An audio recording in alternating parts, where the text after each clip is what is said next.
സ്ത്രീകൾ പലപ്പോഴും ക്ലാസ് അല്ലേ എന്ന് വിചാരിച്ചിട്ട് പൈസ കൊണ്ടുവരില്ല. ഒന്നുകൊണ്ടും ബേജാറാണ്ട.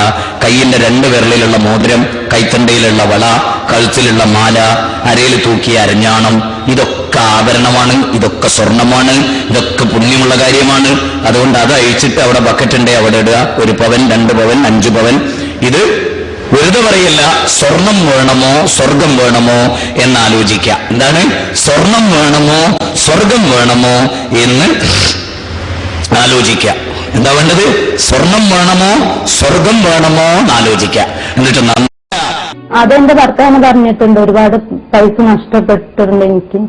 ഇയാള് സൗദിയിൽ പോകുമ്പോ എപ്പോഴും ഇവരെത്തി ചെന്നിട്ട് കാശ് വാങ്ങിക്കും, എല്ലാ സാധനങ്ങളും. ഗൾഫിൽ നിന്ന് കല്യാണം കഴിഞ്ഞിട്ട് ആദ്യം ഇയാൾക്കാണ് ഓരോ സാധനങ്ങൾ അയച്ചു കൊടുത്തിട്ടുള്ളത് ഗൾഫിൽ നിന്ന്. ഞങ്ങൾ നിങ്ങളോട് പൈസ പിരിച്ചോ? ഉണ്ടോ? ഞങ്ങൾ നിങ്ങളോട് പൈസ പിരിച്ചോ? ഞങ്ങൾ നിങ്ങളോട് ഫണ്ട് വാങ്ങി ഉണ്ടോ?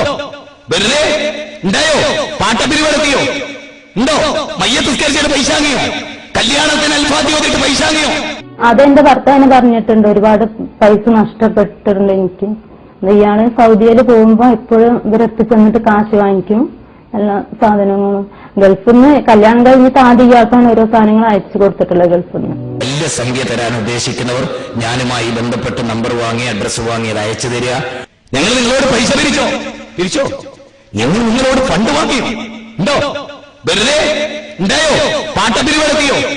ഇപ്പൊ ഇവരെ രണ്ടാളും പിടിക്കണം. അതായത് അലാവുദ്ദീന് തീർച്ചയായിട്ടും പിടിച്ചിട്ട്. അതുപോലെ എന്റെ അനുഭവം ഒരു പെൺകുട്ടിയൊക്കെ ഉണ്ടാകാൻ പാടില്ല. എന്റെയും സക്കറിയാസ്വരായിയുടെയും പേരിൽ ലക്ഷക്കണക്കിന് നോട്ടീസ് അടിച്ച് നിങ്ങളുടെ യുവാക്കൾ തോന്നിയാസം പ്രകടിപ്പിക്കുന്നത് അതാണോ നന്മ?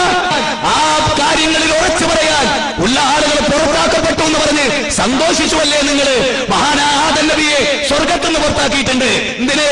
നന്നായിട്ട് തിരിച്ചു വരാൻ. അതൊന്നൊരു പുത്തരിയല്ല ഇസ്ലാമിന്. അവസാനിപ്പിക്കുക. എന്നിട്ട് പടച്ചോന്റെ ദീന് പറയും. കോഴിക്കോട് ജില്ലയിലെ ബാലുശ്ശേരിയിൽ നിന്ന് കെട്ടപ്പെട്ട് ഞാൻ വന്ന് നിങ്ങളോട് പ്രസംഗിച്ചിട്ട് എന്താ വ്യത്യാസം?